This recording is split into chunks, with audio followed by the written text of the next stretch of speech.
آج پھر مالک گھر پر نہیں تھا اور مجھے آج پھر سے مالک کی بیویوں کے کمرے سے عجیب و غریب آوازیں آ رہی تھیں۔ رات کے اس پہر میں نہیں جانتا تھا کہ مالک کی بیویاں اپنے اپنے کمروں میں ایسا کیا کر رہی تھی کہ ان کی عجیب و غریب آوازیں آتی تھیں۔ میرا مالک کویت کا رئیس عربی تھا۔ اس کی عمر 60 سال تھی، لیکن صحت قابل رشک تھی۔ اس کی 2 کم عمر خوبصورت بیویاں تھیں، 19-20 برس کی۔ جب بھی وہ عربی گھر پر ہوتا تو وہ دونوں عورتیں اس عربی کے آگے پیچھے اس کی خدمت میں لگی رہتی، لیکن جیسے ہی وہ شہر سے باہر جاتا وہ ہر وقت تیار شیار رہتی، اور رات کو ان کے کمرے سے مجھے سرگوشیوں کی آوازیں آتی۔ ایک دن میں نے روشن دان سے جھانک کر دیکھا تو میرے ہوش ہی اڑ کے رہ گئے۔ وہ عورت کسی کے ساتھ۔ میں پاکستان سے کویت آیا تھا۔ میری ایک عربی رئیس کے گھر پر باورچی کی نوکری لگ گئی۔ وہ 60 سالہ بوڑھا تھا، لیکن اس نے 2 جوان لڑکیوں سے شادی کر رکھی تھی۔ رات کو وہ عربی جس بیوی کے کمرے میں جاتا، صبح وہ روتے ہوئے کمرے سے باہر آتی اور مجھ سے کہتی کہ اپنے مالک کے لیے ہلدی والا دودھ لا کر رکھو۔ مجھے یہ سمجھ نہیں آتا تھا کہ وہ لڑکی ہلدی والے دودھ کا کیوں کہتی ہے۔ جس دن پہلی بیوی کی باری ہوتی تو اس دن دوسری بیوی بڑی خوش باش کمرے سے باہر نکلتی۔ وہ ڈٹ کر ناشتہ کرتی اور پہلی بیوی کے چہرے پر ناگواری سی چھائی ہوتی، اور اگلے روز جب وہ عربی دوسری بیوی کے کمرے میں جاتا تو دوسری بیوی بھی صبح روتے ہوئے کمرے سے نکلتی اور پہلی بیوی خوش ہوتی۔ پہلی پہل تو میں یہ سب دیکھ کر بڑی الجھن کا شکار ہوتا تھا کہ صاحب جس بیوی کے ساتھ رات گزارتا ہے وہ صبح کمرے سے روتے ہوئے باہر کیوں نکلتی ہے۔ میرا ذہن ابھی اسی الجھن سے نہیں نکلا تھا کہ میں ایک اور ایسی ہی الجھن میں پھنس گیا تھا۔ وہ یہ کہ جب پہلی بار میرا مالک کام کے سلسلے میں باہر گیا تو میں نے دیکھا کہ مالک کی دونوں بیویاں بہت خوش ہیں۔ انہوں نے اچھے لباس پہنے، میک اپ کیا اور تیار ہو کر کھانا کھایا اور اپنے اپنے کمروں میں چلی گئی۔ مجھے بڑی حیرت سی ہوئی تھی، کیونکہ جب مالک گھر پر ہوتا تو اس وقت دونوں بڑی سادگی میں رہتی تھی۔ بہرحال میں نے اس مسئلے پر زیادہ سوچ بچار نہیں کی۔ یہ تو مالک کی ذاتی زندگی تھی، کیونکہ میری نوکری باورچی کی تھی، اس لیے میں بستر بھی کچن میں ہی بچھا کر سو جاتا تھا، اور اس وقت گھر کے اندرونی حصے میں ایک ہی ملازم ہوتا تھا۔ دوسری رات کچن میں بڑی گہری نیند میں سو رہا تھا کہ جب میری آنکھ عجیب و غریب آوازوں سے کھلی تھی۔ مجھے لگا جیسے کوئی ہنس رہا ہو، باتیں کر رہا ہو۔ اس وقت رات کا سناٹا تھا اور گھر کے اندرونی حصے میں میرے علاوہ کوئی ملازم بھی نہ تھا۔ باقی سب ملازم سرونٹ کوارٹر میں سوتے تھے۔ میں اٹھ کر بیٹھ گیا۔ اس وقت کون ہنس کر بول رہا تھا؟ میں نے خود سے لحاظ پیچھے پھینکا اور کچن سے باہر نکل گیا۔ جب میں لانچ میں آیا تو پورے لانچ میں سناٹا تھا۔ وہ سرگوشیوں کی آوازیں مجھے مالک کی دونوں بیویوں کے کمرے سے آ رہی تھیں۔ مجھے حیرت کا جھٹکا سا لگا تھا کہ مالک کی غیر موجودگی میں یہ دونوں اپنے اپنے کمروں میں کس سے باتوں میں مصروف تھی۔ پھر میں نے سوچا کہ شاید ٹی وی دیکھ رہی ہوں اور اس کی آواز ہو، لیکن ایسا نہیں تھا۔ مجھے یوں محسوس ہو رہا تھا جیسے وہ دھیمے لہجے میں کسی سے بات کر رہی ہیں، اور باتوں کے دوران وہ ہنس بھی رہی ہیں۔ میرے دل میں ایک کے بعد ایک وہم ستانے لگے۔ میرے دل کو ایک کے بعد ایک وہم ستانے لگے تھے کہ کہیں وہ لڑکیاں برے کردار کی مالک تو نہیں ہیں۔ اکثر ایسا ہوتا ہے، بیویاں شوہر کی آمد پر اچھا تیار ہوتی ہیں، لیکن یہ دونوں تو مالک کی موجودگی میں سادہ سا لباس پہنے بنا میک اپ کے رہتی تھی۔ دوسری بات جو میرے لیے حیران کن تھی وہ یہ تھی کہ ان دونوں میں بے حد اتفاق تھا۔ جو جیلس اور حسد ایک سوکن کو دوسری سوکن سے ہوتا ہے کہ وہ اپنے شوہر کی نظر میں خود کو اچھی ثابت ہونے کے لیے دوسری بیوی کو نیچا دکھانے کی کوشش کرتی ہیں، ایسا ان دونوں کے بیچ نہ تھا۔ وہ آپس میں ایک دوسرے سے بہت پیار سے رہتی تھی۔ ابھی میں اسی الجھن کا شکار تھا کہ کب اچانک سے ان دونوں کمروں میں سے ایک کمرے کا دروازہ کھلا۔ میرے تو ہوش ہی اڑ کے رہ گئے تھے۔ ایک کالے رنگ کا لباس پہنے مالک کی بیوی اپنے دروازے پر کھڑی مجھے حیرت اور غصے سے ملے جلے جذبات سے دیکھ رہی تھی۔ میں یکدم میں ہی بخلاہٹ کا شکار ہوا تھا۔ جس قسم کے وہ لباس میں مربوط تھیں، میں نے فوراً سے نظریں جھکا لی تھیں، لیکن جو بات میں نے نوٹ کی وہ یہ تھی کہ مالک کی بیوی بھی گھبراہٹ اور بدحواسی کا شکار ہوئی تھی، لیکن جلدی سے سنبھل کر مجھ سے سخت لہجے میں پوچھنے لگی، تم اس وقت میرے کمرے کے باہر کیا کر رہے ہو؟ میں اس وقت کیا بہانہ بتاتا، میرا تو دماغ ہی کام کرنا چھوڑ گیا تھا۔ میں پوری طرح سے تذبذب کا شکار ہو گیا تھا۔ میں نے کہا، وہ میں بیگم صاحبہ، میں وہ اتنی جلدی تو مجھے کوئی بہانہ بھی یاد نہیں آ رہا تھا۔ وہ کہنے لگی، جاسوسی کر رہے تھے میری؟ میں نے بدحواسی کی نفی میں سر ہلایا۔ اس نے غصے سے پوری آنکھیں باہر نکالیں اور بولی، دفع ہو جاؤ یہاں سے، ورنہ عبدالغنی سے کہہ کر تمہاری نوکری سے چھٹی کروا دوں گی۔ وہ غضبناک لہجے میں مجھ سے بولی تھی۔ میں تو بھاگم بھاگ واپس کچن میں آیا تھا۔ بڑی مشکل سے میری یہاں نوکری لگی تھی۔ اگر میری چھٹی ہو جاتی تو میرے لیے بہت سے مسائل پیدا ہو جاتے، کیونکہ میں نے کویت آنے کے لیے پاکستان میں بہت سے دوستوں سے ادھار لیا تھا، جو میں ہر ماہ ملنے والی تنخواہ سے چکا رہا تھا۔ پھر یہاں مجھے تنخواہ بھی اچھی مل رہی تھی، پھر کھانا پینا بھی اچھا تھا، رہائش کا خرچہ بھی نہیں تھا۔ ایسی نوکری مجھے کویت میں دوبارہ ملنا مشکل تھی۔ میں نے سوچا کہ مجھے کیا لگے یہ عورتیں کیا کرتی ہیں اور کیا نہیں، مجھے اپنے کام سے کام رکھنا چاہیے۔ یہ بات میں نے اپنے دل کو سمجھائی تھی، لیکن میرے اندر چھپا بیٹھا کھوجی اور جاسوس انسان مجھے کہاں چین سے بیٹھنے دیتا تھا۔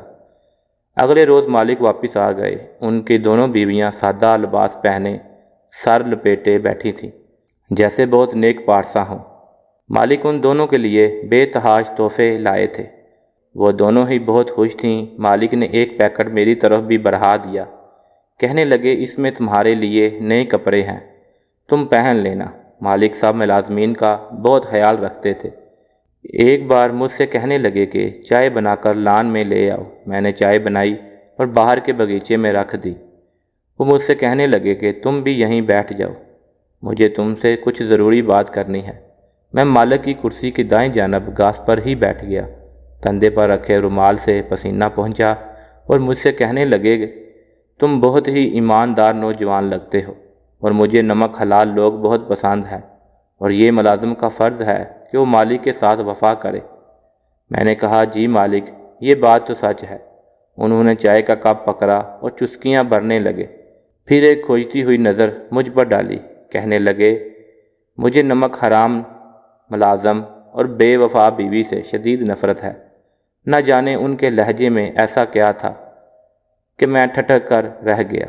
کہنے لگے، مجھے اپنی بیویوں پر شک ہے، لیکن میں شک کی بنیاد پر کچھ کہہ نہیں سکتا۔ میرے دوسرے ملازمین نے مجھے بتایا ہے، میری غیر موجودگی میں وہ زیادہ خوش باش نظر آتی ہیں۔ کیا یہ سچ ہے؟ یہ سن کر تو میں نظریں چرانے لگا تھا۔ بات تو 16 آنے سائی تھی۔ میں نے اس بات میں سر ہلا دیا، لیکن اگلے ہی لمحے میں ان کی بیوی کی دھمکی یاد آنے لگی۔ میں پریشان سا ہو گیا تھا۔ وہ کہنے لگے، میری غیر موجودگی میں تم ہی واحد ملازم ہو جو گھر کے باورچی خانے میں سوتا ہے، اس لیے تم اس بات کی کھوج بہت اچھی طرح سے لگا سکتے ہو۔ مجھے سچ اور حقیقت جاننی ہے، اور اگر تم نے میرا یہ کام پوری ایمانداری سے کیا تو میں تمہیں اتنا دوں گا کہ تم سوچ بھی نہیں سکتے۔ میں مالک کی بات سن کر سوچ میں پڑ گیا تھا۔ میں نے کہا، جی مالک۔ پھر انہوں نے اپنی جیب سے بٹوا نکالا اور چند 100 کے نوٹ میرے ہاتھ میں رکھ دیے، جو پاکستانی ہزاروں روپے تھے۔ میں بے حد خوش ہو گیا۔ اب تو میرے اندر کا جاسوس پورے آب و تاب سے جاگ گیا تھا۔ مجھے یہ بات بھی سمجھ نہیں آتی تھی کہ وہ دونوں لڑکیاں مالک کے ساتھ وقت گزارنے کے بعد رونے کیوں لگتی ہیں، کیونکہ وہ جب بھی کمرے سے باہر نکلتی تو رو رہی ہوتی۔ یہ سب جاننے کا مجھے پہلے سے ہی تجسس تھا، اور اب تو مجھے اجازت بھی مل چکی تھی۔ مالک چند دن بعد پھر دوسرے شہر چلے گئے۔ اب بھی یہی ہوا تھا۔ مالک کے جاتے ہی ان کی دونوں بیویاں بے حد خوش تھیں اور اچھے سے تیار ہو کر مجھ سے اپنی فرمائش کے کھانے بھی پکوائے، اور کھانا کھا کر اپنے کمروں میں چلی گئی۔ اور رات کو مجھے پھر سے ان کے کمروں سے وہی آوازیں آنے لگیں، سرگوشیوں کی اور ہنسنے کی۔ باتیں کرنے کی۔ میں اٹھ کر کچن سے باہر آ گیا۔ میں نے باری باری دونوں کے کمروں پر کان لگائے۔ دونوں کمروں سے ایسی ہی آوازیں آ رہی تھیں۔ میں نے دروازے کے ہول سے دیکھنا چاہا، لیکن کمرے میں بس نائٹ بلب کی روشنی تھی، کچھ بھی نظر نہیں آ رہا تھا۔ پھر میں نے کمرے کے دائیں بائیں جانب دیکھا۔ مجھے کوئی کھڑکی اور روشن دان دکھائی نہیں دے رہا تھا جس سے میں اندر ہونے والے منظر کو دیکھ سکتا۔ اندر کی سرگوشیاں مجھے بے چین کیے ہوئے تھیں۔ میں بہت کوشش کر چکا تھا لیکن وہاں کوئی ایسی کھڑکی موجود نہ تھی۔ اگلے روز میں ان کمروں کی بیرونی جانب چلا گیا۔ اگر ان کے کمروں میں کوئی غیر مرد آتا بھی ہے تو آتا کہاں سے ہے؟ گھر کے اندر سے تو کسی کے آنے کا سوال ہی پیدا نہیں ہوتا۔ یقیناً جو کوئی بھی آ رہا تھا وہ باہر سے ہی آ رہا تھا، لیکن میری حیرت کی انتہا نہ رہی جب ان کمروں کے باہر بھی کوئی کھڑکی موجود نہ تھی۔ جب ان کمروں کے اندر باہر کوئی کھڑکی نہ تھی تو کوئی کیسے کمروں کے اندر داخل ہو سکتا تھا؟ یہ راز جو بھی تھا کمروں کے اندر جا کر ہی معلوم ہو سکتا تھا، لیکن میں ایک باورچی تھا، میں کیسے مالکن کے کمرے میں جا سکتا تھا؟ میں یہ سوچ رہا تھا کہ ایسا کیا کروں کہ کسی ایک مالکن کے کمرے میں جا کر چھپ جاؤں۔ میری پوری رات یہی سوچ کر گزر گئی۔ اگلے روز میں نے صبح ناشتے کے وقت ہی مالک کی دونوں بیویوں سے کہہ دیا کہ میری طبیعت ٹھیک نہیں ہے، اس لیے مجھے ایک دن کی چھٹی چاہیے، اور مالک سے بھی پوچھ چکا ہوں۔ وہ دونوں یہ سن کر منہ بنانے لگی اور مجھے کہا ٹھیک ہے تم جاؤ۔ یہ کہہ کر وہ دونوں کچن میں چلی گئیں دوپہر کے کھانے کا انتظام کرنے۔ اس وقت ملازمہ بھی وہاں موجود نہ تھی، اس لیے میں اچھا موقع پا کر ایک مالکن کے کمرے میں چلا گیا۔ وہ کمرہ تھا یا کوئی خوابگاہ، بہت بڑا اور کشادہ کمرہ تھا، بے حد قیمتی اور نفیس سا فرنیچر رکھا ہوا تھا۔ میں ایک نظر میں ہی کمرے کا جائزہ لیا تھا۔ اس کمرے میں سب کچھ تھا سوائے کسی کھڑکی اور روشن دان کے۔ جب اس کمرے میں کچھ ایسا نہ تھا تو آنے والا کمرے میں آتا کہاں سے تھا؟ یہی میری کھوج تھی۔ ابھی تو میں کمرے میں چھپنے کی جگہ تلاش کر رہا تھا۔ مجھے ایک کونا ایسا نظر آ گیا جس پر کپڑوں کا سٹینڈ رکھا ہوا تھا اور وہاں مالک کا آرام دہ لباس بھی ٹنگا ہوا تھا۔ میں اسی کپڑوں کے سٹینڈ کے پیچھے چھپ گیا اور رات تک میں وہیں چھپا رہا۔ رات 11 بجے ہی مالکن کی بیوی کمرے میں داخل ہوئی اور پھر کمرے کی لائٹ بند کر نائٹ بلب جلا لیا۔ میری حیرت کی انتہا نہ رہی جب اس نے الماری سے ایک سٹک نکالی اور اس کمرے کی چھت کے ایک کونے پر لے جا کر اس کونے کو اس سٹک سے کٹکھٹانے لگی۔ کچھ ہی دیر بعد وہ دیوار کے کونے کا ایک چوکور ٹکڑا ہٹا اور ایک نوجوان اندر داخل ہوا۔ وہ کتنی چلاکی اور عیاری سے یہ سب کر رہی تھی۔ چھت کو دیکھنے سے یہ شبہ تک نہ ہوتا کہ وہ چھت کا چکوری سا ٹکڑا کھل بھی سکتا ہے۔